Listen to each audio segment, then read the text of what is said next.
Hello friends, তো আজ আমি বানিয়েছিলাম দেশি মুরগির কষা। একটু অন্যভাবে বানিয়েছিলাম, তো ভাবলাম আপনাদের সঙ্গে রেসিপিটি শেয়ার করি।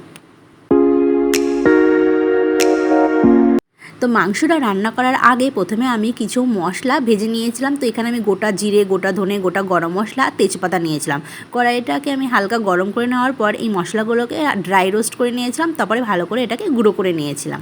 আর এই মশলাটার জন্যই কিন্তু এই মাংসের রেসিপিটা সবথেকে বেশি টেস্টি লাগে। আর এখানে আমি স্কিন সমেত মাংস নিয়েছিলাম, আর এটাকে আমি নুন, হলুদ আর লেবুর রস দিয়ে আধা ঘন্টার মতো ম্যারিনেট করে রেখেছিলাম।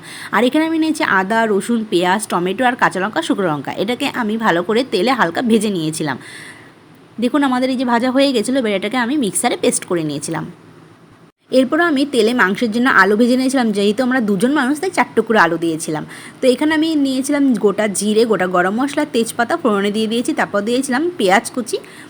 তো যেহেতু আমি প্রথমে পেঁয়াজটাকে ভেজে পেস্ট করে নিয়েছিলাম, তো সেই জন্য এখানে আমি আর অল্প পরিমাণ কিছু পেঁয়াজ দিয়েছিলাম। তো পেঁয়াজটা ভালো করে ভাজা হয়ে গেলে যে মশলাটা আমি পেস্ট করে নিয়েছিলাম, তো সেটাই আমি এর মধ্যে দিয়ে দেবো। তো সম্পূর্ণ মশলাটা দেওয়ার পর এর মধ্যে আমি দিয়ে দেবো এরপরে জিরের গুঁড়ো, ধনের গুঁড়ো, হলুদ গুঁড়ো। তো এভাবে মশলাটাকে ভালো করে আমি কষিয়ে নেবো। আর কালারের জন্য দিচ্ছিলাম একটু কাশ্মীরি লঙ্কার গুঁড়ো। তো মশলাটাকে ভালো করে কষিয়ে নেবো যতক্ষণ না মশলা থেকে তেল ছাড়তে শুরু করে। এইভাবে যদি মশলাটাকে ভেজে পেস্ট করে মাংস রান্না করা যায়, তবে কিন্তু মাংসের স্বাদ দ্বিগুণ হয়ে যায়। আমার তো পার্সোনালি খুবই ভালো লেগেছিলো। আর এই দেখুন আমাদের মশলা কষানো হয়ে গেছে, মশলা থেকে কিন্তু তেল ছাড়তেও শুরু করে দিয়েছে। এবারে আমরা মাংসটা এর মধ্যে দিয়ে দেবো। তো মাংস দিয়ে এর মধ্যে আমি পরিমাণ মতো লবণ দিয়ে ভালো করে এটাকে আমি কষিয়ে নেব। আর এই দেশি মুরগিটা কিন্তু আমি ঢেকে ঢেকে একদম লো আঁচেই কিন্তু কষিয়ে নিয়েছিলাম। আর আপনারা তো দেখেছেনই যে আমি একদমই কম তেল দিয়েছিলাম, কিন্তু দেখবেন যে কষানোর পরে এর থেকে আরও কত তেল ছাড়তে শুরু করেছিল। কারণ এতে তো স্কিন ছিল, তো স্কিন থেকে তেল ছাড়তে শুরু করে। তো এই স্কিন কিন্তু আমার ভীষণই ভালো লাগে। মাংসতে যদি স্কিন না থাকে আমার কিন্তু খেতে অতটা ভালো লাগে না, কারণ স্কিনের জন্যই মনে হয় আমার মাংসের স্বাদটা আরও বেশি হয়ে যায়। তো দেখুন কষানোর সময় কী সুন্দর লাগছে কালারটা।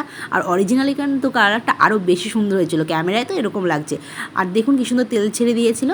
মাংসতে কিন্তু আমি গরম জল দিয়েছিলাম, দিয়ে ভালো করে আমি রান্না করে নিয়েছি। আর শেষে নামানোর আগে যে ভেজে গুঁড়ো করে রাখা মশলাটা ছিল সেটাই দিয়ে দিয়েছিলাম। আর দিয়ে দিয়েছিলাম একটু বাটার দিলে কিন্তু মাংসের টেস্ট আরও বেশি বেড়ে যায়। তো আজকের আমার এই ভিডিওটি আপনাদের কেমন লাগলো অবশ্যই কিন্তু জানাবেন। আর আমার চ্যানেলের ভিডিওগুলি যদি ভালো লেগে থাকে অবশ্যই চ্যানেলটিকে সাবস্ক্রাইব করে দেবেন। আর ভিডিওটি দেখার জন্য আপনাদেরকে অনেক অনেক ধন্যবাদ।